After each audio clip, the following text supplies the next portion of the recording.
Hello everyone और एक बार फिर से आप सभी का स्वागत है आपके अपने यूट्यूब चैनल पे, जहाँ पे आज हम बात करने वाले हैं फार्मेसी रिलेटेड एग्जाम की। अब चाहे वो आपका एंट्रेंस एग्जाम हो या किसी गवर्नमेंट एग्जाम की बात हो।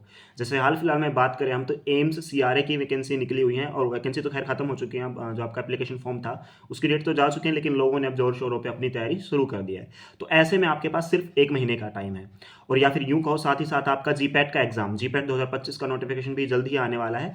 और दोनों का जो है आपका सिलेबस सेम रहता है। इवन इन दोनों का क्या, फार्मेसी के अंदर जितने भी एग्जाम होते हैं लगभग उनका जो पैटर्न का हो या यूं का उनका जो सिलेबस है सिमिलर सा होने वाला है। ठीक है, सेम ही होता है काफी लंबे टाइम से। तो हम बात करने वाले हैं आपके नेक्स्ट टॉपिक के बारे में जिसका नाम है टैबलेट। लेकिन ये मैं आपको बता दूं, चाहे आपका एम्स का एग्जाम हो, ईएसआईसी का हो, या किसी भी हॉस्पिटल गवर्नमेंट फार्मासिस्ट का एग्जाम हो, जीपैट का हो या नाइपर का हो, सबके लिए कॉमन हम सीरीज लेके आए हैं जिसमें आप सभी जो है इन एग्जाम्स के बारे में, इन एग्जाम्स के लिए तैयारी कर सको। ठीक है, तो हम स्टार्ट कर रहे हैं एक सीरीज जिसमें हम डिस्कस करेंगे अलग अलग टॉपिक्स को। वो होंगे आपके बुलेट्स पॉइंट्स। बुलेट्स पॉइंट्स को हम डिस्कस करेंगे, ज्यादा थ्योरेटिकल पोर्शन में घुसने की हमें जरूरत नहीं है, वो ऑलरेडी आप पढ़ चुके हो सेमेस्टर्स में। हम सिर्फ इंपॉर्टेंट पॉइंट्स की बात करेंगे और इस तरीके से करेंगे कि कुछ छूटेगा भी नहीं और ज्यादा टाइम भी हमारा वेस्ट नहीं होगा और कंप्लीट चैप्टर आपको एक ही जगह मिल जाए। तो आज जिस चैप्टर को हम डिस्कस करने वाले हैं वो है हमारा टैबलेट। टैबलेट एक काफी लेंथी आपका चैप्टर है, आपने देखा भी होगा स्टैंडर्ड बुक्स में से काफी लंबा चौड़ा अच्छा खासा इसे दिया हुआ है। और हो भी क्यों ना, क्योंकि एक इंपॉर्टेंट चैप्टर है। ऐसा कोई एग्जाम नहीं है आपका, चाहे वो कोई से एंट्रेंस के एग्जाम की बात कर लो या भी किसी भी कंपिटेटिव एग्जाम की बात कर लो आप, जिसमें टैबलेट से क्वेश्चन आप पूछे गए हो। ठीक है, तो हर एग्जाम के अंदर टैबलेट से क्वेश्चन पूछे जाते हैं, तो हम उसी को आज डिस्कस करने वाले हैं। ठीक है, पॉइंट टू पॉइंट डिस्कस करेंगे। स्टार्टिंग में थोड़ा सा एडवांटेज डिसएडवांटेज भी हमने लिखे हैं, वो इसलिए क्योंकि पिछला जो एग्जाम हुआ था एनआरएफ फार्मासिस्ट का, उसमें डिसएडवांटेज ऑफ कैप्सूल पूछ लिया गया था। अब पता नहीं एडवांटेज ऑफ कैप्सूल था, ऐसा कुछ था, तो यानी कि यहाँ से भी क्वेश्चन पूछे जाते हैं, इसलिए हमने इन पॉइंट्स को भी इंक्लूड किया है। उसके बाद आपको सिंपल बुलेट्स पॉइंट कहो या फिर यूं कहो, जो आपके इंपॉर्टेंट पॉइंट्स है वो हमने कंसिडर किए हैं, उन्हीं को हमने अपने पीडीएफ में इंक्लूड किया है। ये पीडीएफ मेरी खुद की है, हैंडमेड है, और मैं 90% श्योर हूँ कि इससे बाहर पेपर आपका नहीं आ सकता। 10% फिर भी कुछ नहीं कह सकते, क्योंकि वो डिपेंड करता है बनाने वाले पे और कौन सी ऑर्गेनाइजेशन उसे कंडक्ट कर रहा है किसी भी एग्जाम को। तो चलिए हम स्टार्ट करते हैं टैबलेट को। चलिए,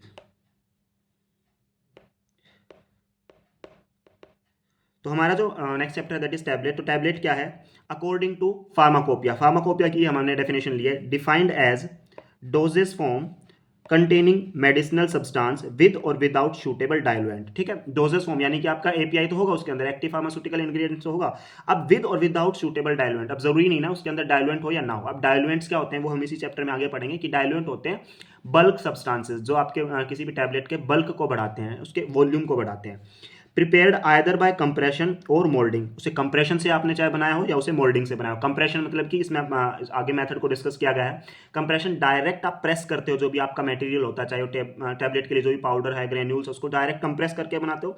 दूसरा मोल्डिंग, मोल्ड मतलब आपके पास ऑलरेडी प्रिपेयर्ड मोल्ड्स होते हैं जिसके अंदर आप अपना सब्सटेंस रखते हो और उसको प्रेस करते हो, तो जो मोल्ड की शेप है वो आपकी टैबलेट ले लेती है। ठीक है, तो किसी भी मेथड से बनाए, ये आपकी यही डेफिनेशन है।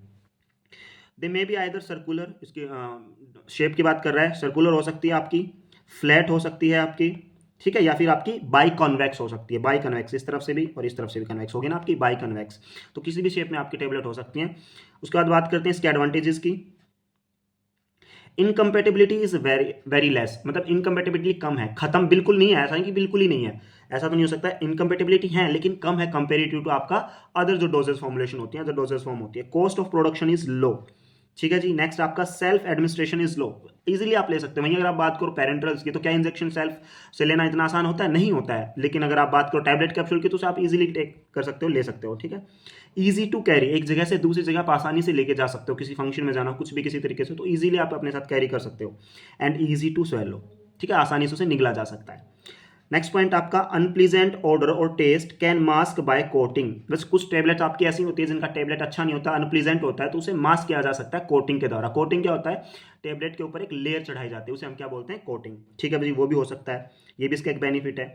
Accurate amount of medicament can be incorporated, इसका मतलब क्या है? ये कह रहा है एक्यूरेट अमाउंट आप ले सकते हो। जैसे अगर आप फॉर एग्जांपल आप सिरप ले रहे हो, है ना, सिरप कैसे लेते हो आप? जनरली या तो उसके ढक्कन में डाल के दवाई लेते हो, या फिर आप चम्मच में बच्चे को दे रहे हो, तो जरूरी थोड़ी है जितना ही आपको बोला गया आप उतना ही अमाउंट दे पा रहे हो। थोड़ा बहुत ऊपर नीचे तो हो सकता है ना, क्योंकि उसमें आप एग्जैक्ट जो है मेजर नहीं कर सकते। लेकिन आपकी जो यूनिट डोजेस फॉर्म होती है, जो पूरी यूनिट में आती है, जैसे कि आपकी टैबलेट है, अब जितना है उसमें उतना ही आपके अंदर जा रहा है ना, ऊपर नीचे थोड़ा नहीं हो रहा है। तो इसका मतलब क्या है? एक्यूरेट अमाउंट ऑफ मेडिकामेंट आप इनकॉर्पोरेट कर रहे हो। ठीक है, तो ये था इसका advantage.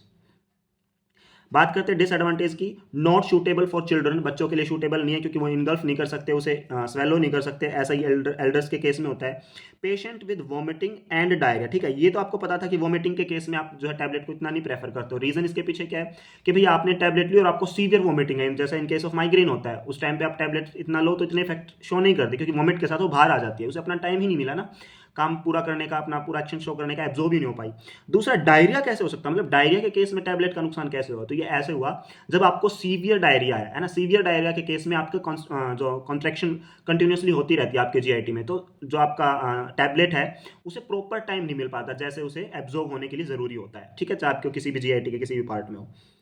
Not suitable for the unconscious patient, obviously जो पेशेंट कॉन्शियस ही नहीं है ना, जो होश में ही नहीं है, जैसे कोमा में है, क्या उसको आप टैबलेट ले सकते हो कि ले भाई टैबलेट ले, नहीं ले सकते, अंडरस्टैंडिंग सी बात है, उसको आप फिर पेरेंटल के रूट से ही जो आपको ड्रग को एडमिनिस्टर करते हो, तो ये इसका एक डिसएडवांटेज है। Next is bioavailability is less compare to parenteral, bioavailability कम होती है कंपेयर टू पेरेंटल, जो इंजेक्टेबल्स आपके होते हैं उससे कम ही होती है, क्योंकि पेरेंटल्स की बायो अवेलेबिलिटी अच्छी देखी गई है, जैसे आप आईएम की बात करो मोर देन 90% होती है, आईवी की बात करो 100% होती है, लेकिन आपके टैबलेट में जरूरी नहीं है ना कि इतना ज्यादा आपका अच्छा बायो अवेलेबिलिटी आई, तो ये तो अंडरस्टैंड है कि आपकी कमी होती है बायो अवेलेबिलिटी पेरेंटल से। बायो अवेलेबिलिटी क्या है, जिनको नहीं पता उनको मैं बता देता हूँ, बायो अवेलेबिलिटी का मतलब होता है कि जो ड्रग आपने ली उसका कितना परसेंटेज अमाउंट आपकी ब्लड के अंदर हुआ गया, ठीक है। तो अब एक टैबलेट के अंदर सिर्फ और सिर्फ एपीआई तो होता नहीं, सिर्फ एक्टिव फार्मास्यूटिकल इंग्रेडिएंट तो होता नहीं, उसके अलावा उसके अंदर डाइल्यूएंट्स भी होते हैं, आपके बाइंडर्स भी होते हैं, आपके बहुत अलग अलग तरीके के एडिटिव्स उसमें अंदर यूज करते हो, वो सारे तो आपके इतने काम के हैं नहीं ना। हाँ, टैबलेट के लिए काम के हैं, वो आपको ट्रीट करने के लिए इतने काम के नहीं है, तो उसकी बायो अवेलेबिलिटी वैसे भी कम बताई गई है। दूसरा, जैसे फर्स्ट पास मेटाबॉलिज्म की हम बात करें तो लीवर के जो एंजाइम्स है उसे डिग्रेड कर देते हैं कुछ हद तक, लेकिन पेरेंटल्स को जो है बाईपास हो जाता है, उसे लीवर के पास जाने की जरूरत ही नहीं हो, डायरेक्ट ही आपके ब्लड के अंदर जाता है, तो आप कह सकते हो कि वहां पे एब्जॉर्प्शन ज्यादा बेटर है, इसलिए पेरेंटल्स की बायो अवेलेबिलिटी ज्यादा होती है। अब बात करते हैं क्लासिफिकेशन ऑफ टैबलेट, टैबलेट को किन कैटेगरीज के अंदर क्लासिफाई किया गया है, तो देखो सबसे पहले टैबलेट इंजेस्टेड ओरली, जिसे आप ओरली इंजेस्ट कर सकते हो, ठीक है। सेकंड कैटेगरी आपकी tablet used in oral cavity, जो ओरल कैविटी के लिए के अंदर यूज की जाती है, इनगल्फ नहीं की जाती, स्वेलो नहीं की जाती, ओरल कैविटी के अंदर ही जो रखी जाती है, जैसे सबलिंगुअल है ना, जीभ के नीचे आप रखते हो। Tablet use to prepare solution, जो सोल्यूशन प्रिपेयर करने के लिए टैबलेट्स आप लेते हो, वो इसके अंदर कैटेगरीज, आप चलो इनको पढ़ लेते हैं। टैबलेट इंजेस्टेड ओरली, ओरली वाली में कौन से होते हैं, कंप्रेस्ड, जो कंप्रेस करके बनाई गई हो, मल्टीपल कंप्रेस, अलग अलग लेयर्स को जो है टाइप्स ऑफ लेयर्स को कंप्रेस करके एक आपकी टैबलेट बनाई गई हो। एंटेरिक कोटेड, जिसके ऊपर कोट कर दिया हो आपने, कोट चढ़ा दियो, लेयर चढ़ा दियो जिस टैबलेट के ऊपर। एंटेरिक कोटेड क्यों किया जाता है, एंटेरिक का मतलब जीआईटी, वो इसलिए किया जाता है क्योंकि कुछ ड्रग्स आपकी ऐसी होती है जिसकी जरूरत आपकी इंटेस्टाइन के अंदर ही है, क्योंकि वहीं पे बेटर एब्जॉर्प्शन शो होता है। अब जरूर कुछ ड्रग्स ऐसी होती हैं जब वो स्टमक से पास होती है, जी आपके इंटेस्टाइन में जाने से पहले उसे स्टमक को पास करना पड़ता है, तो वहां पे जो प्रेजेंट होते हैं आपके सर्टेन एंजाइम्स और आपका HCl हाइड्रोक्लोरिक एसिड, वो क्या कर सकता है, डिग्रेड कर सकता है आपके उस ड्रग को इंटेस्टाइन में पहुंचने से पहले ही, इसलिए उसको क्या किया जाता है, कोट किया जाता है उसके ऊपर, उसे हम बोलते हैं enteric coated. Sustained release, sustained release होती है तो स्लोली स्लोली रिलीज होती रहे और अपना इफेक्ट शो करती रहे, दैट इज आपका टाइप होगा फिल्म कोटिंग, इसके अंदर आ जाएगा। नेक्स्ट हमने फिल्म कोटिंग ही डाला, ठीक है। और च्यूवेबल टैबलेट, टेबलेट में से जिसे चबा के आप लेते हो। नेक्स्ट बात करते हैं tablet use in oral cavity, सबसे पहले बकल टैबलेट्स, बकल कैविटी के अंदर जो यूज सबलिंगुअल, यही बकल का ही वैसे एक टाइप है, जीभ के नीचे जो रखी जाती है, ट्रोचेज और लॉन्चेज, ठीक है, जो आपके वाटर सोल्यूबल होते हैं, है ना, जैसे चूसने वाली जो ड्रग्स होती हैं। डेंटल कॉन्स, जो आपके दांतों के बीच में प्लेस किए जाते हैं। Tablet use to prepare solution, effervescent, जैसे इनो इसका एग्जांपल है, एफरवेसेंट डिस्पेंसिंग टैबलेट, ठीक है, अलग अलग प्रकार की जो टैबलेट्स हैं उनको एक जगह पे डिस्पेंस किया जाता है, जैसे हम कह सकते हैं ना खुराक, जैसे पुराने जमाने में डॉक्टर क्या करता था, अलग अलग प्रकार की दवाई ली, ड्रग्स ली, उन्हें मिक्स करके आपको एक खुराक बना के देता था, लेकिन आजकल ऑलरेडी प्रिपेयर्ड मार्केट में ऐसे ड्रग्स हैं तो अलग अलग से मिलाने की जरूरत है नहीं, उसे हम बोलते हैं dispensing tablets, dispense tablet. Hypodermic tablets and tablet triturates, ये रहेंगे आपकी tablet use to prepare solution. इसके अलावा अदर रूट्स हैं आपके इम्प्लांटेबल टैबलेट्स एंड वेजाइनल। तो देखिए वैसे आपको आनी चाहिए, आपको पता होना चाहिए कि इसकी कौन कौन सी क्लासिफिकेशन होती है, लेकिन इसको इतना याद कर रटने की जरूरत नहीं है, मतलब ठीक है, एक बार इससे गो थ्रू करो, सबकॉन्शियस माइंड में आपके प्रेजेंट आपके रह जाएंगी, तो वहां से आपको याद आ सकता है, लेकिन इतना इसको इस पर इतना ध्यान देने की जरूरत नहीं है, ठीक है भाई। अच्छा, अब स्टार्ट करते हैं एक्सीपिएंट्स क्या होते हैं, ठीक है, क्योंकि टैबलेट के अंदर एपीआई के अलावा भी बहुत सारी चीजें होती हैं, तो देखो एक्सीपिएंट क्या होते हैं, according to international pharmaceutical excipient counselling IPEC, उन्होंने डिफाइन किया है कि एक्सीपिएंट को any substance other than API, एक ड्रग के अंदर जो आपकी एक्चुअल फार्मास्यूटिकल इंग्रेडिएंट है, जो आपका बॉडी में काम करती है, जो से आपकी डिजीज को ट्रीट करेगी, आपके सिम्टम्स को खत्म करेगी, उसके अलावा एक टैबलेट के अंदर जितनी भी चीजें होते हैं उन सबको हम क्या बोलते हैं, एक्सीपिएंट, ठीक है, other than API all things are excipients. क्यों यूज किया जाता है इनको? Use to modulate solubility and bioavailability, उसकी बायो अवेलेबिलिटी को क्या लिखा? मॉड्यूलेट करने के लिए। ज्यादा कम नहीं लिखा, क्योंकि कुछ केसेस में हमें चीजों को कम करना पड़ता है, कुछ केसेस में ज्यादा की जरूरत होती है, इसलिए हमने लिखा मॉड्यूलेट। सोल्युबिलिटी को कम ज्यादा करती है। कैसे करती है? पीएच को अल्टर करके, उसके एसिडिटी और बेसिसिटी को अफेक्ट करके, इन सबको, यानी कि हमारा जो इन्वायरमेंट है उसे चेंज करती है। इनहांस स्टेबिलिटी, ठीक है, स्टेबिलिटी को इनहांस करती है। And prevent aggregation and dissociation, aggregation मतलब बहुत सारे पार्टिकल्स मिलकर एग्रीगेट कर लेते हैं, गुच्छा बना लेते हैं, उसे रोकने के लिए भी हमें एक्सिपिएंट की जरूरत होती है। और डिसोसिएशन, जो बहुत जल्दी डिसइंटीग्रेट कर जाए, डिसोशिएट कर जाए मॉलिक्यूल्स, उसको रोकने के लिए हमें किसकी जरूरत होती है? एक्सिपिएंट्स। एक्सिपिएंट्स क्या है? All ingredients other than API. ठीक है भाई, अब एक्सिपिएंट्स के टाइप हैं। एक्सिपिएंट्स के जो टाइप है उनके अलग अलग ग्रुप्स में डिवाइड किया गया है। ग्रुप 1, ग्रुप 2 और ऐसे आपका ग्रुप 3 भी है। तो ग्रुप 1 में क्या है? मेनली आपका ग्रुप 1 के बारे में पूछा जाता है। Impart satisfactory process and compression characteristics, जो आपकी क्या करती है? प्रोसेसिंग को आपका अच्छा करे, मॉड्यूलेट करे, मतलब कि आपका फेवर करे, ये कह सकते हैं। प्रोसेसिंग को अच्छे की तरफ फेवर करे और उसके कंप्रेशन कैरेक्टरिस्टिक्स को जो बढ़ावा दे, वो आते हैं आपके ग्रुप 1 में। कैसे? जब आप तीनों ग्रुप को पढ़ोगे तो आप समझ में आएगा ग्रुप 1 क्या है। जैसे डाइल्यूएंट हो गया आपके, granulating agents, binders, disintegrators, glidants, lubricant and anti adhesive, ये आपके ग्रुप 1 में आते हैं। ग्रुप 2 में आपका क्या होगा? It gives additional physical property भी, ठीक है, ये सारी चीजें तो ग्रुप 1 में आ गई। तो ग्रुप 2 क्या करता है? आपका इनके अलावा जो एडिशनल बेनिफिट्स है वो देता है। जैसे कलरिंग एजेंट है ना, कलर करते हो आप टैबलेट्स को। फ्लेवरिंग एजेंट, फ्लेवर करते हो, जिनका टेस्ट थोड़ा सा अच्छा नहीं होता, उन्हें मास्क करने के लिए यूज करते हो। स्वीटनर्स आप यूज करते हो, जैसे रोजबेरी वगैरह, तो आपके ग्रुप 2 में आते हैं। और ग्रुप 3 में क्या होते हैं? सोल्युबिलिटी रिटार्डिंग मटेरियल, जो आपकी सोल्युबिलिटी को रिटार्ड करे, कम करे, क्योंकि हमें जरूरत है सोल्युबिलिटी कम करने की, तो वो आपके होते हैं पॉलीमर्स। अब हर एक के अंदर जरूरत नहीं पड़ती है, वो डिपेंड करता है डिजायरेबल इफेक्ट जिस भी ड्रग का जो होता है उसके लिए ही, उसी तरीके से हम जो है उसमें ऐड करते हैं। तीनों ग्रुप हो गए हमारे। अब इनको वन बाय वन पढ़ते हैं। कि सबसे पहले था हमारा डाइल्यूएंट। डाइल्यूएंट्स क्या होते हैं? Increase bulk of powder. एक टैबलेट बनाने के लिए एपीआई के अलावा हमें अलग अलग एक्सिपिएंट्स की जरूरत होती है, उसमें से एक होता है डाइल्यूएंट। तो डाइल्यूएंट किस लिए यूज किया जाता है? जो आपके टैबलेट के वॉल्यूम को बढ़ाए, उसके बल्क को बढ़ाए, है ना। तो कैसे काम करेगा ये? एक्ट एज फिलर, ये फिलर का काम करेगा, ठीक है। अच्छा, जिसके एग्जाम्पल है आपके lactose, NaCl, starch, sucrose, mannitol, calcium carbonate, calcium sulphate and calcium phosphate. यहाँ पे आप नोटिस करोगे कैल्शियम की सारी फॉर्मुलेशन उन्होंने ऐड कर दी है, ठीक है। नेक्स्ट है हमारा ग्रेनुलेटिंग एजेंट्स। अब देखो, ग्रेनुलेटिंग एजेंट को आप ऐसे समझो, जो ग्रेन्यूल्स में कन्वर्ट करे, किसको? फाइन पाउडर्स को, ठीक है। तो पाउडर बहुत बहुत महीन होता है, बहुत पतला होता है। अब उसको आपको टैबलेट बनाने के लिए पहले ग्रेन्यूल्स में कन्वर्ट करना पड़ेगा, ठीक है। तो उसके लिए क्या करना पड़ता है? Convert fine powders into granules, जो मास डंप्स ग्रेन्यूल्स में कन्वर्ट कर रहे हैं, यानी कि कहीं ना कहीं आपको थोड़ा सा गीला तो उसे करना पड़ेगा। उसके बाद आपको उसके छोटे छोटे पार्टिकल्स में बना दोगे, लेकिन फाइन नहीं रखोगे, फाइन से थोड़ा सा मोटा हो गया, वो ग्रेन्यूल्स में कन्वर्ट हो गया। ग्रेन्यूल्स में कन्वर्ट करने के लिए आपको किसकी जरूरत पड़ेगी? फिर थोड़ा गीला मास डंप चाहिए हमको, तो उसके लिए किसकी जरूरत पड़ती है? वाटर की और एल्कोहल टाइप जो हमारे सॉल्वेंट्स होते हैं। जैसे आपका एग्जांपल में उन्होंने लिखा water, alcohol, mucilage of starch, acetone, acacia, gelatin और आइसोप्रोपाइल, ये हमारे किस में काम होंगे? ग्रेनुलेटिंग एजेंट्स के अंदर। अच्छा, एक बात और यहाँ पे है कि आप क्या ये आपको एग्जाम्पल याद करने चाहिए या नहीं? अगर आप जीपैट के लिए अपेयर होने वाले हो तो इन एग्जाम्पल्स को रट लो भाई, ठीक है। तो इनसे पूछा जा सकता है, देर आर चांसेस। लेकिन इससे भी ज्यादा इंपॉर्टेंट टॉपिक्स हैं हमारे टैबलेट्स के अंदर जिनके ऊपर फोकस करते हैं लोग, लेकिन इनसे मे और मे नॉट भी, ठीक है। तो जरूरी नहीं है कि पूछा ही जाए, लेकिन इतना भी जरूरी, ऐसा भी जरूरी नहीं कि ना ही पूछा जाए। हाँ, लेकिन एम्स जैसे का आपके जो एग्जाम्स होते हैं, जैसे एम्स का हो गया, ESIC का, उनके अंदर इस पर नहीं पूछा जाता है, इस पर फोकस नहीं करते हैं, क्योंकि बाकी जो इंपॉर्टेंट चीजें हैं उन पर ज्यादा फोकस करते हैं। लेकिन अगर जीपैट के लिए तो इन एग्जाम्पल्स को आप पढ़ लेना, याद रख लेना थोड़ा सा, ठीक है। उसके बाद आते हैं आपके बाइंडर्स, जो आपकी टैबलेट्स को क्या करते हैं? Keep tablet intact. यहीं से मैं आपको बता देता हूँ एक बार। हाँ, डाइल्यूएंट्स हमारे हो गए, ग्रेनुलेटिंग एजेंट्स होंगे, बाइंडर जो आपकी टैबलेट को इंटैक्ट रखते हैं, जो आपके टैबलेट के अंदर जितने भी कंस्टिट्यूएंट्स हैं उनको बाइंड करके रखे, देज आर बाइंडर्स। डिसइंटीग्रेटर्स क्या होते हैं? जो आपको डिसइंटीग्रेट कराए, क्योंकि आपने टैबलेट ली और आपकी बॉडी में जाकर अगर वो डिसइंटीग्रेट ही नहीं हो रही तो उसका क्या फायदा हुआ? तभी तो डिसॉल्व होगी, आगे जाकर अपना फंक्शन परफॉर्म करेगी। तो टाइम से उसे डिसइंटीग्रेट कर सके, उसे हम क्या बोलते हैं? डिसइंटीग्रेटर्स। Next is glidants. तो तीनों इन चीजों को पढ़ो, glidants, lubricant and anti adhesive. तीनों ही क्या करती हैं? आपका जो फ्रिक्शन होता है उसे कम करती हैं, ठीक है। फ्रिक्शन को कम करती हैं, ग्लाइडेंट भी, लुब्रिकेंट भी और एंटी एडहेसिव भी। कैसे करती है इसको समझो।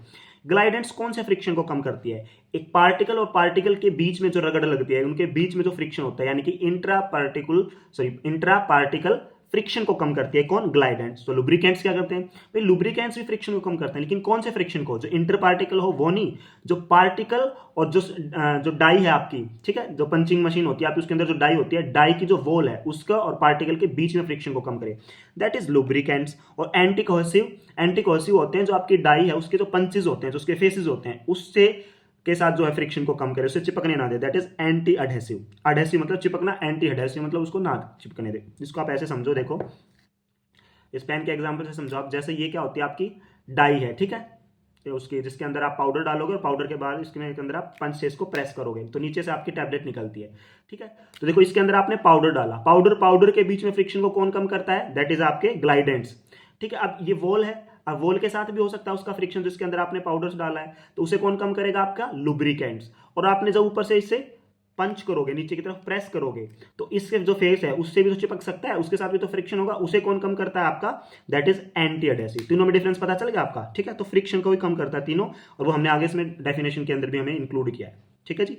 तो ये तीनों चीज थी हमारी, ग्लाइडेंट्स, लुब्रिकेंट्स एंड एंटी अडहेसिव। आगे चलते हैं, देखो बाइंडर्स मैंने बता दिया, इसके एग्जांपल्स आपके starch, acacia, tragacanth, gelatin, glucose, lactose and sucrose रहेंगे। डिसइंटीग्रेटर्स जो क्या करते हैं? डिसइंटीग्रेशन को बढ़ावा करते हैं, एंश्योर डिसइंटीग्रेशन व्हेन नीडेड। देखा जैसे मैंने बताया था ना, जब आप टैबलेट को लेते हो तो सोल्युबिलिटी आपकी अच्छी तभी आएगी जब वो अच्छे से डिसइंटीग्रेट होगी आपकी टैबलेट। तो इसके पीछे एग्जांपल आपका मैग्नीशियम, एल्यूमिनियम सिलिकेट। अच्छा, एक और यहाँ पे इन्होंने टर्म को डिफाइन किया, दैट इज सुपर डिसइंटीग्रेटर्स। ये क्या है? सुपर डिसइंटीग्रेटर्स तो है लेकिन सुपर है। कैसे? जो रैपिडली डिसइंटीग्रेट कर जाए इन वाटर्स बाय स्वेलिंग, बहुत जल्दी से हो जाए वाटर के अंदर, स्वेल करके जल्दी से डिसइंटीग्रेट हो, दैट इज सुपर डिसइंटीग्रेटर। इसके एग्जांपल कौन से आपके?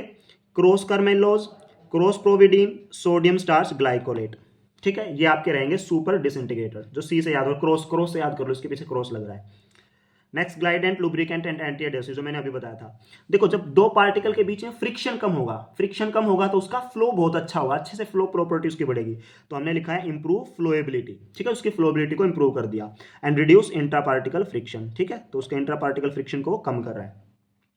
नेक्स्ट क्या है? Increase flowability when used up to a certain range but after that inhibit flow, ठीक है। ये हम इसने क्या कहा कि ग्लाइडेंट्स क्या करते हैं? एक रेंज तक ही, भैया आपने इतना अमाउंट डालना है या इतनी कंसंट्रेशन जो ग्लाइडेंट की देनी है, तब तक ही वो क्या करेगा? आपका जो इंटर पार्टिकल फ्रिक्शन है उसको कम करेगा, या एक लिमिट तक ही क्या करेगा? आपकी पाउडर की फ्लोबिलिटी को बढ़ाएगा। लेकिन अगर आपने उसकी जो अमाउंट है बहुत ज्यादा डाल दी तो क्या होगा? उससे इनहिबिट हो जाएगा, उसका जो फ्लो है वो कम होने लगेगा, ठीक है, क्योंकि वो खुद से उसके अंदर अड़चन पैदा करेगा। ये आपका इंपॉर्टेंट पॉइंट है। इसके एग्जांपल आपके टाक जो नॉर्मल पाउडर्स होते हैं, sodium chloride, magnesium stearate, boric acid and starch, powders के फॉर्म में आते हैं ये। नेक्स्ट, लुब्रिकेंट मैंने बताया था जो किसके साथ फ्रिक्शन को कम करेगा? आपकी वॉल्स के साथ। तो friction between tablet and die wall उसे कम करेगा, reduce friction. Use during tablet ejection, भाई जब नीचे प्रेस करते हो आप इजेक्ट करने के लिए टैबलेट को, तभी से यूज किया जाता है। एग्जाम्पल आपके magnesium stearate and calcium stearate हो गया आपका। और एंटी अडहेसिव जो मैंने बताया, जो पंच होता है, जो फेस होता है डाई का, ठीक है, जिससे आप प्रेस करोगे नीचे की तरफ, उसके जो फेस से आप इसको ऐसे देख सकते हो, इसके जो फेस से आप जो यूज करोगे उसे हम बोलते हैं एंटी अडहेसिव। ग्रुप टू आ गया आपका। ये थे ग्रुप वन एक्सिपिएंट्स का। ग्रुप टू के अंदर क्या आता है? देखो इसकी हमने जो है सिंपल, मतलब कलरिंग एजेंट्स की बात कर रहा है, इसमें हमने सिंपल एक अपनी वो बनाई है ट्रिक, बीप कर लो।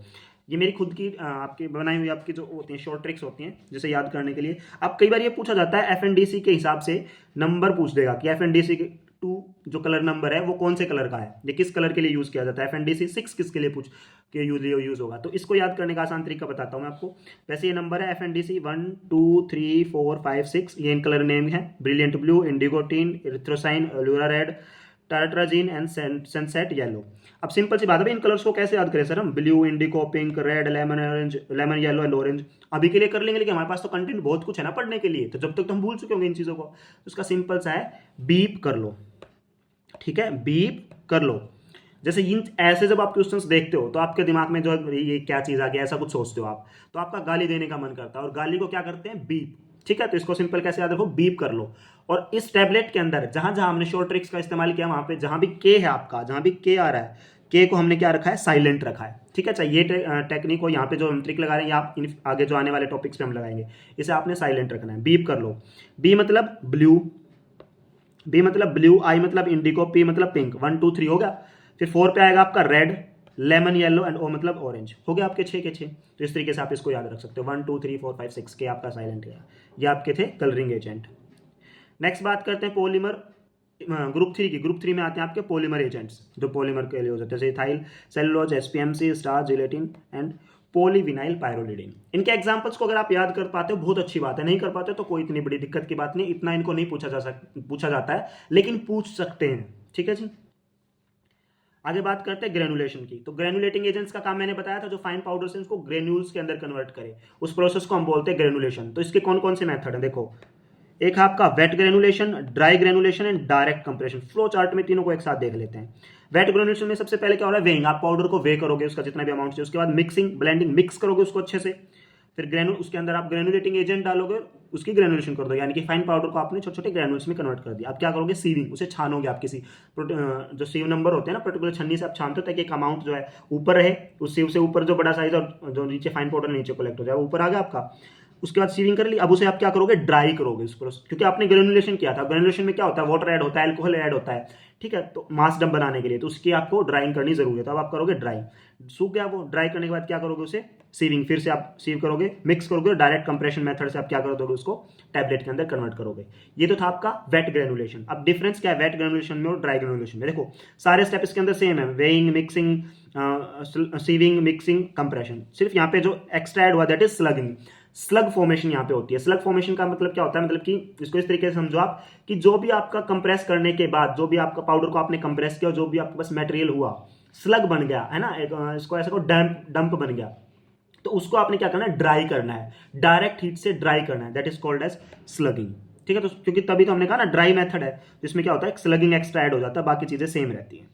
कंप्रेशन के अंदर, डायरेक्ट कंप्रेशन के अंदर सिंपल है, वेई करो, मिक्स करो, कंप्रेस कर दो, दैट्स इट। जिसमें ना वेट होता है ना ड्राई होता है, सिंपल आपका डायरेक्ट कंप्रेशन मेथड कहलाता है। ठीक है जी, उसके बाद है कौन कौन से इक्विपमेंट्स हैं जो वेट ग्रेनुलेशन के अंदर यूज किए जाते हैं। इससे भी क्वेश्चन नहीं पूछा जाता है, लेकिन क्योंकि हमने ऐसा कुछ छोड़ना नहीं था टैबलेट से जिसके ऊपर कल को क्वेश्चन आए और आप उसे ना अटेम्प्ट कर पाओ, तो हमने इसको भी इंक्लूड कर लिया। तो इसमें आपके आते हैं Littleford, Diosna, sigma blade mixer, topo mixer and fluidised bed dryer, Gral mixer and oscillatory granulators. इनका सबका अलग अलग फंक्शन होता है। मिक्सर को मिक्स करते हैं, ड्रायर्स ड्राई करते हैं, और ग्रेनुलेटर जो आपको ग्रेन्यूल्स के अंदर कन्वर्ट करते हैं। फ्लूइडाइज्ड बेड ड्रायर के बारे में आपने बहुत सुना होगा, क्या करता है फ्लूइडाइज्ड बेड, इससे जो हॉट एयर होती है, हॉट एयर के थ्रू आपके पार्टिकल्स को ड्राई किया जाता है। फ्लूइडाइज्ड बेड ड्रायर बहुत एफिशिएंट है, कॉस्ट इफेक्टिव है, और बहुत ज्यादा आपकी एनर्जी को सेविंग करता है, टाइम को सेव करता है, कॉस्ट को सेव करता है, इसलिए जनरली फ्लूइडाइज्ड बेड ड्रायर को प्रेफर किया जाता है ड्राइंग के लिए। ठीक है जी, आगे बढ़ते हैं। नेक्स्ट आता है आपका टैबलेट डिफेक्ट्स। एक क्वेश्चन यहां से जनरली पूछा जाता है। अगले जो 3 टॉपिक्स अब हम पढ़ने वाले हैं, टैबलेट डिफेक्ट्स, कोटिंग का जो डिसइंटीग्रेशन टाइम होता है वो, और डिसोल्यूशन ऑपरेटर्स। आगे हम 3 टॉपिक पढ़ने वाले हैं। इसमें से इन तीनों में से एक एक क्वेश्चन, या फिर यू कहो तीनों में, मतलब हर एक क्वेश्चन आ सकता है, सॉरी मैं क्या बोल रहा हूँ, हर एक टॉपिक से एक क्वेश्चन आ सकता है, या तीनों को मिला के 1-2 क्वेश्चन पूछा जा सकता है। यानी कि टैबलेट के इंपॉर्टेंट टॉपिक्स है जो हम डिस्कस करने वाले हैं, तो इनके ऊपर ध्यान देना आपने खास। सबसे पहले पढ़ते हैं टैबलेट डिफेक्ट्स। तो नंबर 1 पे आपका कैपिंग एंड लेमिनेशन। सबसे पहले कौन सा है, कैपिंग एंड लेमिनेशन। डेफिनेशन समझो इनके और इनके कॉजेज देखो। कैपिंग क्या है, कैपिंग का मतलब है पार्शियल और कंप्लीट सेपरेशन ऑफ टॉप और bottom layer of the tablet. एक टैबलेट होती है, टैबलेट की अपर लेयर या फिर लोअर लेयर अगर ये अलग हो जाए टैबलेट से, तो उसे हम बोलते हैं कैपिंग।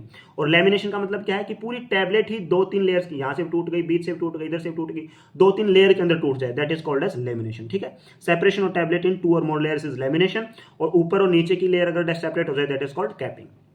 कोज क्या है, एयर एंट्रैपमेंट। अगर उसके अंदर एयर एंट्रैप हो जाए, भाई उसके अंदर अगर एयर एंट्रैप हो गई तो भी उसको क्या करा देगी, कैपिंग या लेमिनेशन करा देगी। Next dry granulation.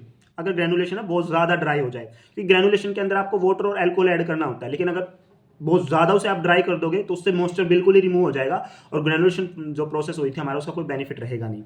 अब इसकी रेमेडी क्या है, कैसे करोगे भी, आपको एयर एंट्रैपमेंट नहीं होने देनी है, और आपने क्या करना है, ड्राई ज्यादा नहीं करना है, उसके अंदर मॉइस्चर को मेंटेन रखना है। कोजेज अगर ये थे तो रेमेडी भी वही होगी ना हमारी, उसी को ठीक कर लेते हैं जो हमारे कोज थे। मेंटेन प्रॉपर मॉइस्चर, किससे करोगे, मिथाइल सेलुलोज और PEG 4000। ठीक है, देखो ये मैंने डायग्राम से दिखाया भी, आपकी टैबलेट है और ये आपकी 2 से 3 लेयर के अंदर टूट गई, तो ये क्या है, लेमिनेशन है। ठीक है, नेक्स्ट आपका डिफेक्ट है पिकिंग एंड स्टिकिंग। पिकिंग का क्या मतलब है, tablet material adhere to the punch face. जैसे मैंने अभी बताया था, ये आपका क्या है, वो डाई है। ठीक है, इसके अंदर आपने पाउडर डाला और इससे आप क्या करते हो, इसे प्रेस करते हो नीचे की तरफ, ताकि इसका जो पाउडर है वो ऐसे प्रेस होकर फोर्स की वजह से और एक टैबलेट के अंदर कन्वर्ट हो जाए। जब वो अडहेयर करती है पंच फेस से, ये जो फर्स्ट फेस था जिससे हमने इसको नीचे की तरफ कंप्रेस किया, अगर इससे आपकी चिपक जाती है, स्टिक हो जाती है, तो उसे हम क्या कहेंगे, पिकिंग। और अगर वहीं वो डाई की वॉल से, ये जो डाई थी इसकी वॉल से अगर स्टिक कर जाए अंदर की तरफ, उसे हम कहेंगे स्टिकिंग। ठीक है, पिकिंग एंड स्टिकिंग, ये दोनों आपका क्लियर हो गया। यहाँ से डायग्राम में मैंने दिखाया, ये देखो रेड कलर से अगर यहाँ पे करती है इसके पंच फेस पे, तो दैट इज पिकिंग, और साइड वॉल के अंदर अगर ये चिपकती है तो इसे हम कहेंगे स्टिकिंग। क्लियर है। कॉजेज क्या है, एक्सेसिव मॉइस्चर, भाई जब मॉइस्चर ज्यादा होगा तो ये क्या है, क्लम्प करेगा और ऐसे जो स्टिक कर जाएगा। रेमेडी क्या है इसको, आप सरफेसेस को पॉलिश करके रखो अंदर से। ठीक है, तो उसे हम कहेंगे रेमेडी हो सकती है आपकी पिकिंग और स्टिकिंग की। नेक्स्ट आपका वेट वेरिएशन, तो tablet form with different weight, जो आपकी टैबलेट फॉर्म हुई है वो अलग अलग वेट, एक ही बैच के लेकिन सबका वेट अलग अलग हो जाए, तो उसे हम कहेंगे कि वेट के अंदर वेरिएशन है। ठीक है, तो आगे आपका वेट वेरिएशन। नेक्स्ट आपका जो next defect that is mottling. Mottling के अंदर क्या होता है, ये तो सबसे ज्यादा पूछा गया, अगर डिफेक्ट्स की हम बात करें इसके अंदर टैबलेट डिफेक्ट्स के अंदर, तो सबसे ज्यादा मोटलिंग पूछा गया, और इसलिए मोटलिंग मेरे को हमेशा याद रहता है। या इसको यूं को, इसको इस तरीके से भी याद रख सकते हो आप कि जिस वाटर के अंदर, ये इनऑर्गेनिक केमिस्ट्री फर्स्ट सेमेस्टर में आता है, जिस ड्रिंकिंग वाटर के अंदर फ्लोराइड की कमी होती है वहां पे येलो टिथ हो जाता है, यानी कि डिस्कलरेशन हो गया है, तो उसे हम बोलते थे मोटलिंग। तो मेरे को वहां से याद है कि मोटलिंग जो क्या होता है आपके कलरेशन से, कलर से रिलेटेड है किसी ना किसी तरीके से, तो इसको आप वहां से भी याद रख सकते हो कि मोटलिंग का मतलब होता है unequal distribution of colour on tablet. जो टैबलेट का कलर है वो अनइक्वल है, कहीं ज्यादा है कहीं कम है। ठीक है, उसे प्रोसेस को हम क्या बोलते हैं, मोटलिंग। अब इसका कोज क्या हो सकता है, improper mixing of the colouring agent. जब आप कलरिंग एजेंट ऐड करते हो टैबलेट बनाते टाइम, उसके अंदर जो भी कलरिंग मटेरियल आपने यूज किया होगा, कोई भी डाई यूज की होगी, उसको आपने क्या हुआ, इम्प्रॉपर मिक्सिंग, अच्छे से मिक्स ना किया हो, तब ऐसा होता है। रेमेडी क्या है, या तो अपना बाइंडर चेंज करो, या फिर सोलवेंट सिस्टम, जिसके अंदर आपने वो सोलवेंट डिजोल्व किया था तो उसको चेंज करो, उसके अंदर कोई प्रॉब्लम है, या अपना बाइंडर चेंज करो। ठीक है, जो भी आपका इंस्ट्रूमेंट इसमें यूज होता है बाइंडिंग के लिए। नेक्स्ट आपका चिपिंग। नेक्स्ट जो आपका डिफेक्ट है chipping, tablet having sharp edges, जो शार्प एजेस होते हैं टैबलेट के, उसके बारे में बता रहा। कोज क्या है इसका, edge of tablet break during pressing handling, यानी कि जब आप मैन्युफैक्चरिंग करते हैं तो उस दौरान अगर आपके टैबलेट के जो एजेस हैं वो टूट जाए तो उसको बोलते हैं हम चिपिंग। रेमेडी क्या है भाई, आप पंच फेस, ये जो कंप्रेशन कर रहे हो इन्हें अच्छे से लुब्रिकेट करके रखो ना, ताकि उसके ऊपर जो हार्डनेस है वो हार्ड ना हो उसके ऊपर, है ना, जो हमारी प्रोसेस है, तो उसको पॉलिश करके रखो। Polish punch edge die use flat punches, flat punches करेगा। देखो जैसे मैंने डायग्राम बनाया, ये आपकी टैबलेट है, अगर मैं इसको रेड कलर से दिखाऊं, जैसे ये इसके एजेस हैं, ये ब्रेक हो जाए, यहाँ से ब्रेक हो जाए ड्यूरिंग मैन्युफैक्चरिंग प्रोसेस या जो भी है हैंडलिंग प्रोसेस, तो उसे हम क्या बोलेंगे, चिपिंग। नेक्स्ट आपकी टैबलेट कोटिंग। अब जो टैबलेट को कोट किया जाता है, टैबलेट के ऊपर जो कलर ऐड किया जाता है, किसी पर कलर, नॉट ओनली कलर, कुछ भी ऐड किया जाता है, उसके ऊपर कोई भी लेयर चढ़ाई जाती है, उसको टैबलेट कोटिंग बोलते हैं। Coating material is applied to the surface of the tablet. Reason क्या है आपको पता है, अलग अलग हम आगे पढ़ेंगे, इसके टाइप्स में उसमें पढ़ते रहेंगे। एक तो इसके मास्क टेस्ट को मास्क करने के लिए, इसका जो अनप्लेजेंट टेस्ट होता है उसे मास्क करने के लिए, एंटेरिक कोटेड, ताकि आपके स्टमक के अंदर जो डिग्रेड ना हो ड्रग्स, और आपके एंटेरिक यानी कि इंटेस्टाइन के अंदर एंटर कर जाए जहां पर उसकी सबसे ज्यादा जरूरत है। ठीक है, या फिर अब यूं कहो कि उसकी सोल्युबिलिटी को डिलेड करने के लिए उसके ऊपर जो की जाती है, पॉलीमर्स की कोटिंग की जाती है। अब कौन कौन से इक्विपमेंट्स यूज होते हैं, इक्विपमेंट्स को डिटेल्ड में हमने नहीं यहाँ पे डिस्कस किया, उनके नाम सिर्फ नाम को ही डिस्कस करेंगे, क्योंकि कंपटीशन के अंदर उसे पूछा जाता है, आपका सेमेस्टर एग्जाम नहीं है ना। Standard coating pan, fluidised bed, air suspension and perforated pan. Standard coating pan, भाई ठीक है, कोटिंग पेन है, उसके अंदर जैसे इसका एग्जांपल है Pellegrini pan, immersion sword and immersion tube. इसको आप ऐसे याद रखो कि जैसे एक मटका होता है, मटके के अंदर एक ट्यूब होती है, उस ट्यूब से ही मटेरियल निकलता है, स्प्रे निकलता है, जो आपने टैबलेट्स, उसके अंदर बहुत सारी टैबलेट डालते हैं, अब वो रोटेट करता है। एज्यूम करो उसको एक मटका है, ठीक है, मटके के अंदर एक ट्यूब लगी हुई है जिससे स्प्रे निकलेगा, जिससे कलर आएगा, जो भी आप लेयर ऐड करना चाहते हो टैबलेट्स के अंदर, उसके, और मटके के अंदर बहुत सारी आपने टैबलेट्स डाल दी। अब वो रोटेट होता है, जिसकी वजह से क्या होगा, रोटेटिंग की वजह से उसके ऊपर वो अच्छे से मिक्सिंग हो जाती है। ठीक है, वो होता है आपके स्टैंडर्ड कोटिंग के अंदर। अच्छा, फ्लूइडाइज्ड बेड एयर सस्पेंशन, इसके अंदर क्या होता है, फ्लूइडाइज्ड बेड, एक तो आप उसके अंदर हीट, एक तरफ से आप उसके अंदर हीट सप्लाई करते हो उसे सुखाने के लिए, ड्राई करने के लिए, और दूसरी तरफ से आप उसके ऊपर स्प्रे करते हो आपकी कोटिंग मटेरियल का। ठीक है, सस्पेंशन यानी कि स्प्रे करो इसको, स्प्रे से याद रखो। ठीक है, नेक्स्ट है परफोरेटेड पेन। परफोरेटेड मतलब जिसके अंदर परफोरेशन होल्स होते हैं, जिसके अंदर, तो इसके अंदर दो लेयर्स होती है, एक मटका, मटके के अंदर मटका, ऐसे याद रखो, एक से जो है आपका जो परफोरेशन है उससे आपका मटेरियल आएगा, और दूसरे के अंदर वो मिक्स होता रहेगा। इसके एग्जाम्पल है Accela Cota, Hi coater, Glatt coater and dry coater. यहां से नाम से ही क्वेश्चन पूछा जा सकता है, बस ज्यादा नहीं। कोटिंग किस किस चीज़ की जाती है, सबसे हमने चारों को यहाँ पे इंक्लूड किया है। Sugar coating, film coating, enteric coated और स्पेशलाइज। स्पेशलाइज में आगे आपकी डिपिंग, डायरेक्ट डिप करके आप कोट कर सकते हो। और वैक्यूम फिल्म कोटिंग, यानी कि जो आपका ये हमने अभी तो इंस्ट्रूमेंट जो इक्विपमेंट्स पढ़ रहे थे, इनके अंदर अगर हम वैक्यूम क्रिएट कर दे तो that is vacuum film coating. क्यों करते हैं? ताकि यूनिफॉर्म हो सके।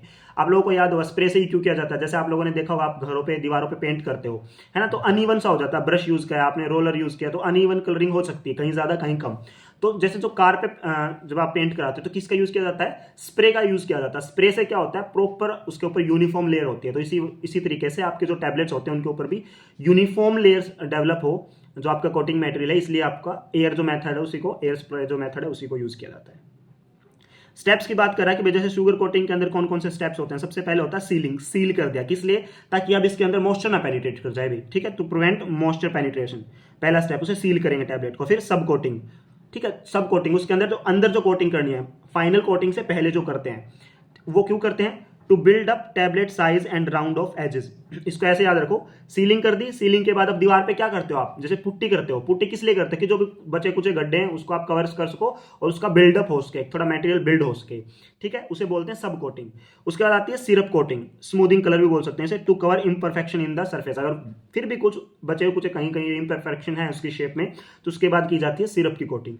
देन पॉलिशिंग, उसे पॉलिश करते हैं for desired lustre and then printing. अगर उसके ऊपर आपने प्रिंट करना है, अपना कोई मोहर लगानी, कोई ब्रांड है आपका, उसका आपको निशान छोड़ना है, that is called as printing. तो ये होती है आपकी शुगर कोटिंग। स्टेप्स इन्वॉल्व होते हैं, sealing, then sub coating, then syrup coating, then polishing and then printing.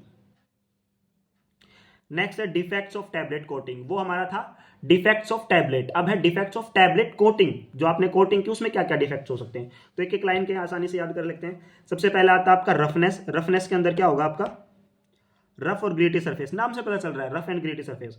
Next आपका ऑरेंज पील इफेक्ट, पील करना, उखड़ना। इसको ऐसे याद रखो कि अगर आपकी जो वो है टैबलेट है उसकी जो कोटिंग है वो उखड़ जाए तो अंदर से कैसे निकलेगी? वो रफ से निकलेगी। तो film become rough and non greasy, उसकी जो चमक है, उसका जो ग्लो खत्म हो जाएगा। That is called orange peel effect.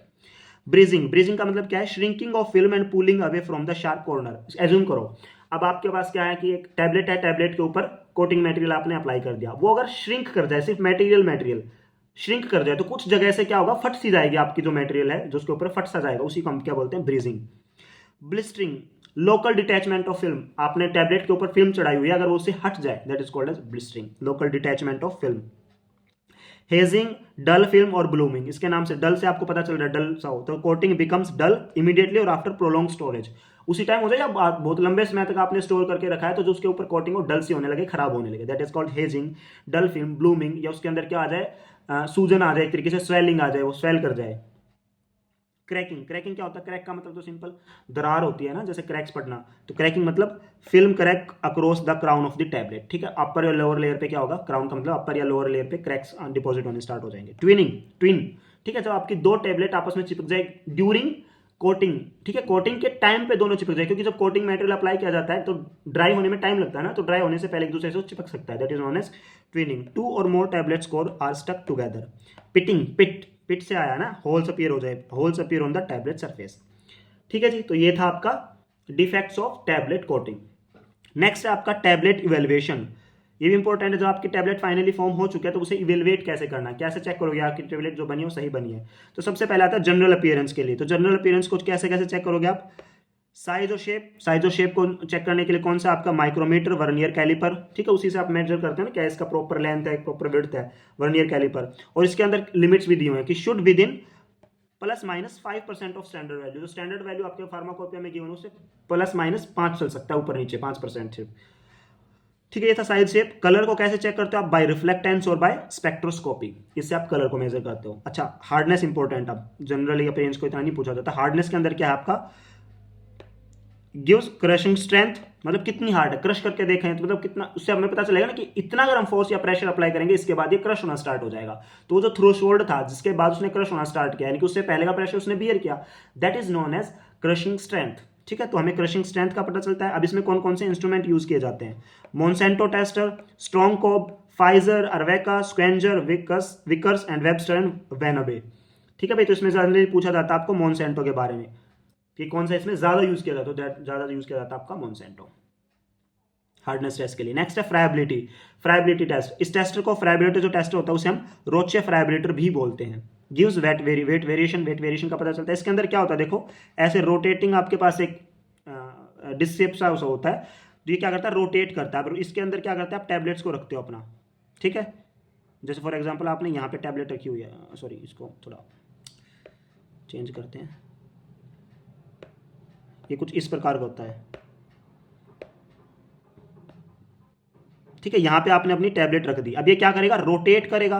तो जैसे जैसे रोटेट करेगा, जब ये टैबलेट यहाँ आएगी तो यहाँ से नीचे की तरफ गिरेगी, ठीक है। और जब ये गिरती है जितनी ऊंचाई से, वो ऊंचाई कितनी होती है आपकी 6 इंच। जी हाँ, ये क्वेश्चन जी पैटर्न पूछा गया और किसी ना किसी आपके गवर्नमेंट एग्जाम में भी पूछा गया होगा कि कितनी ऊंचाई से वो टैबलेट गिरती है फ्राइब्रेटरी के अंदर, तो कितने से, 6 इंच से गिरती है। तो बार बार ये रोटेट होता है, रोटेट होता है, रोटेट होता है, तो बार बार गिरता रहता है। तो हमें उसका पता चल जाता है कि उसके वेट के अंदर जब उसमें टूट फूट होगी कुछ ना कुछ, तो कुछ ना कुछ उसका वेट भी कम होगा। तो वेट वेरिएशन उसमें चेक करते हैं। देखो प्रोसेस दी हुई है, इन्वॉल्व रोटेटिंग ड्रम, रोटेट होता है। नेक्स्ट स्टेप क्या है, drop tablet at 6 inch distance, ठीक है, 6 इंच से गिरता है। 25 आरपीएम और 4 मिनट तक हम उसे रोटेट करते हैं, ठीक है। आरपीएम रोटेशन पर मिनट, 1 मिनट में वो जो रोटेटिंग ड्रम आपका 25 बार घूमता है और 4 मिनट तक उसे घुमाते हैं। तो 25 गुना 4 कितना होगा, 100 बार उसने घूमा ना, तो 100 टाइम्स 100 टाइम्स जो है वो घूमता है। सैंपल रिवे, उसके बाद सैंपल को दोबारा से वे किया जाता है टू फाइंड परसेंटेज लॉस।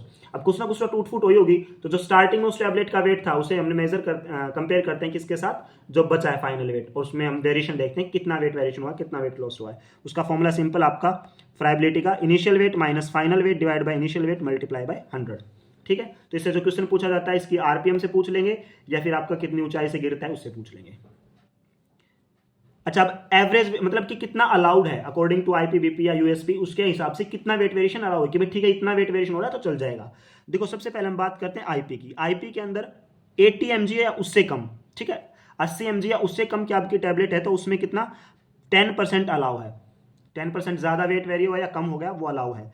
अगर 80 से 250 के बीच में हुआ तो उस वेट तो 7.5 और 250 से ऊपर हुआ तो 5%। यानी कि आईपी के अंदर भाई जो रेशियो है 80 और 250, इसको ऐसे याद रखो।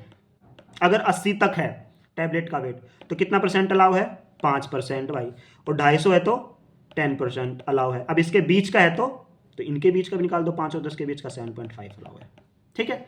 वैसे ही यूएसपी के अंदर हाईएस्ट जो होता है आपकी 324 और लोएस्ट जैसे वेट आपका हुआ 130, तो 130 या इससे कम का वेट आपका है तो उसका अंदर जो अलाउ होता है वेट वेरिएशन 10% का होता है, और 324 के अंदर हाँ 5% का होता है। और इसके यहाँ पे मैंने शायद गलत बता दिया आपको, वेट वेरिएशन जो है यहाँ पे सॉरी 80 का रहेगा आपका, सॉरी इसके लिए, अरे सिलेक्ट नहीं हो रहा है। 80 के लिए 10%, 250 के लिए 5% और इन बिटवीन वेट है तो 7.5। ऐसे इसी के अंदर इसके अंदर 130 है तो आपका 10%, 324 है तो 5% और इनके बीच का है तो इसका भी बीच का निकाल दो, दैट इज 7.5%, ठीक है। आप इस टेबलेट को यहाँ से पढ़ सकते हो, देख सकते हो। तो ये तो था हमारा एवरेज वेट वेरिएशन कितना अलाउड है according to IP and USP. चलिए जी आगे देखते हैं डिसइंटीग्रेशन टाइम। एक क्वेश्चन 100% यहां से आएगा, मैं लिख के देता हूं। जितने भी आपके प्रीवियस ईयर क्वेश्चन है, जितने भी रिपीट, तो उसमें क्या होता है बार बार क्वेश्चन आपके रिपीट होते हैं, तो सबसे ज्यादा क्वेश्चन इसके रिपीट होते देखे गए टैबलेट से, डिफेक्ट से, डिसइंटीग्रेशन टाइम से, और इसके बाद जो हम टॉपिक करने वाले हैं आपके डिसोल्यूशन ऑपरेटर से, यहां से सबसे ज्यादा क्वेश्चन पूछे हैं। तो इसके अंदर देख लेते हैं जो अनकोटेड आपकी टैबलेट होती है। अनकोटेड टैबलेट का कितना होता है आईपी में 15 मिनट्स, फिल्म कोटेड का 30 मिनट्स, शुगर कोटेड का 60 मिनट और एंटेरिक कोटेड का 120 मिनट्स। 120 मिनट्स यानी कि कब होगा, जब HCl के अंदर डिसोल्व करोगे। फॉस्फेट वफर जो कि हमारे बिल्कुल इंटेस्टाइन की तरह आपका मीडियम प्रोवाइड करेगा, दैट इज 60 मिनट, ठीक है। तो इसको ऐसे याद रखो, 15 30 डबल करते रहो, 60 120, ठीक है। 15 किसका रहेगा आपका अनकोटिंग का, 30 रहेगा आपका फिल्म कोटेड का, 60 रहेगा शुगर कोटेड का और 120 रहेगा एंटेरिक का। लेकिन किसके अंदर, अगर HCl के अंदर उसे डिसोल्व करके देख रहे हो आप, और फॉस्फेट वफर के अंदर है तो 60 मिनट, ठीक है। ये टाइम रहेगा डिसइंटीग्रेशन टाइम। यूएसपी में क्या है, फिल्म कोटेड का भी सेम है, शुगर कोटेड का भी सेम है, बस अनकोटेड का ज्यादा हो जाता है यूएसपी में, यानी कि डबल कर दिया 15 से 30, और जो आपका एंटेरिक कोटेड है वो क्रॉस मतलब कि उल्टा हो जाता है। HCl के अंदर ये 60 मिनट मानते हैं और आपका फॉस्फेट बफर के अंदर 120 मिनट मान के चलते हैं डिसइंटीग्रेशन टाइम यूएस फार्माकोपिया उसके हिसाब से, ठीक है जी। ये था आपका डिसइंटीग्रेशन टाइम, जिससे क्वेश्चन पूछा जाता है जनरली। चलो बढ़ते हैं अगले टॉपिक की तरफ हमारा। डिसोल्यूशन, ठीक है। ये देखो भाई, डिसोल्यूशन जो आपका अपरेटस होता है उससे क्वेश्चन पूछा ही पूछा जाता है कि आईपी के हिसाब से, बीपी के हिसाब से या यूएसपी के हिसाब से टाइप 1 किसे बोला जाता है, टाइप 2, टाइप 3, टाइप 4, टाइप 5। तो ये अभी तो आप याद कर लोगे, लेकिन इसे भूल जाओगे जैसे जैसे आप आगे बढ़ते रहोगे, सिलेबस आगे कवर करोगे। और 4 ऑप्शन में से आपको ये लगता रहेगा कि ये भी इसका आंसर हो सकता है, ये भी इसका आंसर हो सकता है। तो इसको याद करने का तरीका सिंपल, एक ट्रिक से हम निकालेंगे। सिंपल ट्रिक से इसको याद करने की मैं आपको बता दूंगा। तो भी आप देख लेते हैं टोटल अपरेटस कितने टाइप के होते हैं भाई, 7 टाइप के होते हैं। 1 2 3 4 5 6 7, ठीक है, 7 टाइप के होते हैं। अच्छा जी, अब इनके नाम कौन कौन से हैं, यही तो नाम हमने याद करने हैं। Basket type, paddle apparatus, reciprocating cylinder, flow through cell, paddle over disc, rotating cylinder and reciprocating holder. Sir ये तो आपने ऐसी रील सी बना दी, अब ऐसे थोड़ी ना हमें याद होगा। जी हाँ होगा, थोड़ा इंतजार करो। इसके लिए हम अलग से एक जो है ट्रिक पढ़ने वाले हैं। ये क्या हो गया इसको, ठीक है, वो ट्रिक मैं आपको बता देता हूँ पहले। ये देखो ट्रिक है हमारी, बाप रे फेरे पड़े रो रो के। कोई था ऐसा जिसकी शादी नहीं हो रही थी, तो उसके लिए शादी हो गई, उसके लिए तो बड़ी बात है। तो उसका कहना है बाप रे फेरे पड़े रो रो के, ठीक है। 1 2 1 2 3 4 5 6 7 ऐसे 7 पार्ट में आपको डिवाइड कर लेना है। और ऐसे बाप रे फेरे पड़े रो रो के। मैंने पहले ही कहा था आपको, जब हमने किसके जब हम उसके एक्सिपिएंट्स के जो वो पढ़ रहे थे, कलरिंग एजेंट को याद करने का तरीका, तो वहां पे जो मैंने आपको बताई थी बीप कर लो ट्रिक्स बताई थी, तो उसमें जो के था उसको साइलेंट जो मैंने बताया, तो मैंने पहले बता दिया कि इस चैप्टर के अंदर जहां भी के होगा हमारा, हम उसे साइलेंट करके मान चलेंगे। तो यहाँ भी हम के को क्या कर देते हैं, थोड़ी देर के लिए साइलेंट कर देते हैं के को। बाकी से हम अपनी ट्रिक बनाते हैं। बा मतलब बास्केट, पा मतलब पैडल, रे मतलब रेसिप्रोकेटिंग, फेरे फ्लो थ्रो सेल, या इसको आप ऐसे भी याद कर सकते हो 4 एफ से स्टार्ट होता है, तो 4 के अंदर एफ से स्टार्ट होने वाला होगा आपका फ्लो थ्रो सेल। फेरे पड़े, प और ड, 2 से याद रखना आपको। पैडल ओवर डिस्क, एक पी मतलब पैडल, दूसरा डी मतलब डिस्क, पैडल ओवर डिस्क। रो मतलब रोटेटिंग सिलेंडर एंड री मतलब रेसिप्रोकेटिंग होल्डर, ठीक है। बाप रे फेरे पड़े रो रो के, तो अब आपको सारे टाइप याद हो गए, टाइप 1 2 3 4 5। देखो ऐसे ही है बिल्कुल, ऐसे ना हो तो ये देख लो। अब ये किसके अकॉर्डिंग है, ये है हमारे यूएसपी के अकॉर्डिंग, ठीक है जी। अगर पूछ ले अब इसके अंदर क्या इंक्लूड होते हैं, बास्केट के अंदर आपकी जो कौन सी जो टैबलेट है जिनका डिसोल्यूशन चेक किया जाता है, टैबलेट्स। पैडल ऑपरेटर्स के अंदर टैबलेट का भी चेक किया जाता है, आपका कैप्सूल का भी चेक किया जाता है, और सस्पेंशन का भी चेक किया जाता है। रेसिप्रोकेटिंग में आपका कंट्रोल रिलीज और च्यूएबल का चेक किया जाता है। फ्लो थ्रो सेल में पुअरली सोल्यूबल, और जो आपकी लास्ट के तीनों बच गए 5 6 और 7, इसके अंदर ट्रांसडर्मल जो पैच होते हैं उनका एवेल्युएशन किया जाता है, ठीक है जी। ये तो था आपका यूएसपी के हिसाब से। अब बात करते हैं आईपी और बीपीपी के हिसाब से कैसे होगा। तो इसको देखो, मैंने सिंपल सी ट्रिक एक बनाई है कि देखो यूएस में भी अंग्रेज ही रहते हैं, और आपके बीपी ब्रिटिश के अंदर भी अंग्रेज ही रहते हैं, ठीक है। ब्रिटिश में भी अंग्रेज रहते हैं, यूएसपी में भी अंग्रेज रहते हैं, यूएस में भी अंग्रेज रहते हैं। और अंग्रेजों को अच्छे से एबीसीडी तो आती होगी, एटलीस्ट एबीसीडी आएंगे तो काहे के अंग्रेज भाई वो। तो अल्फाबेटिकल ऑर्डर में उन्हें ढंग से पता है कि बी पी से पहले आता है, ठीक है, बी पी से पहले आता है, तो बी पी से पहले आता है। तो बास्केट हो गया नंबर 1, और टाइप, और जो पैडल है वो टाइप 2 हो गया। ऐसे ही बीपी के अंदर, क्योंकि यहां भी अंग्रेज इन्हें पता है बी पहले आता है पी बाद में, बास्केट एंड पैडल। लेकिन आईपी में इंडियन, जो हम इंडियंस, हमारा इंग्लिश में ऐसा ही होता है, हाथ तंग होता है। तो इस हमें अब भाई ठीक है, हमें नहीं पता बी पहले आता है पी, वो तो ठीक है, अब तो आता है, इसको इतना लॉजिकल मत लेना और ना दिल पे लेना।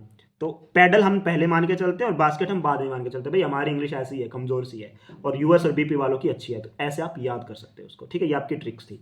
तो डिसोल्यूशन आपका कंप्लीट हो गया है। अब आप कोशिश करो टैबलेट के जितने भी एमसीक्यू हैं, पीवाईक्यू हैं या जो भी हैं, उसको आप अलग अलग तरीके से एमसीक्यूज को सोल्व करने की स्टार्ट कर दो, उसे ट्राई करो, देखिए आपसे हो रहे हैं नहीं हो रहे हैं। अगर कोई भी ऐसा टॉपिक है जिसके आपको टैबलेट से रिलेटेड क्वेश्चन मिलते हैं और हमने इसके अंदर डिस्कस ना किया हो, तो प्लीज हमें जरूर इन्फॉर्म करें कमेंट बॉक्स के अंदर। और अगर आपको चैप्टर समझ आया, अच्छा लगा, ट्रिक समझ में आए, तो हमें मोटिवेट करने के लिए कमेंट जरूर करें। हम आने वाले जो चैप्टर्स है अगले, उसके में भी इसको इंक्लूड करेंगे। अगर आप चाहते हो कि नहीं सर हमारे अंदर तो भरा हुआ है आलस, हम एमसीक्यू अलग से सॉल्व नहीं कर सकते, तो इसका भी आसान सा तरीका है। नेक्स्ट वीडियो हम सिर्फ टैबलेट के एमसीक्यूज के लेके आएंगे, और उसमें मैं ही खुद आपको एक्सप्लेन करूंगा किसका आंसर क्यों होना चाहिए और ये क्या होना चाहिए, ठीक है। हम खुद डिस्कस करेंगे। तो उसमें मैं ज्यादा तो नहीं, लेकिन मैं कोशिश करूंगा 20 क्वेश्चन एटलीस्ट मैं आपके साथ डिस्कस करूं, जो आपकी पीवाईक्यू आपके प्रीवियस ईयर पेपर के अंदर पूछे गए हों, ठीक है। तब तक के लिए आप चैनल को सब्सक्राइब करें, अपने दोस्तों के साथ शेयर करें जिन्होंने एम्स का फॉर्म भरा हो, या जीपैट की जो लोग तैयारी कर रहे हो, या किसी भी एंट्रेंस एग्जाम, कॉम्पिटिटिव एग्जाम की वो लोग तैयारी कर रहे हो फार्मेसी से रिलेटेड, उनके साथ ये शेयर कर दो। चैनल को सब्सक्राइब करो, लाइक करो, और कमेंट करके हमें जरूर बताओ कि आपको चैप्टर समझ में आया या नहीं आया। क्या हमें इसी मेथड को आगे भी कैरी ऑन करना चाहिए, आप चाहते हैं कुछ हमें और चेंज करना है। तब तक के लिए आप देखते रहिए हमारा यूट्यूब चैनल और पढ़ते रहिए pharmacy. Thank you so much.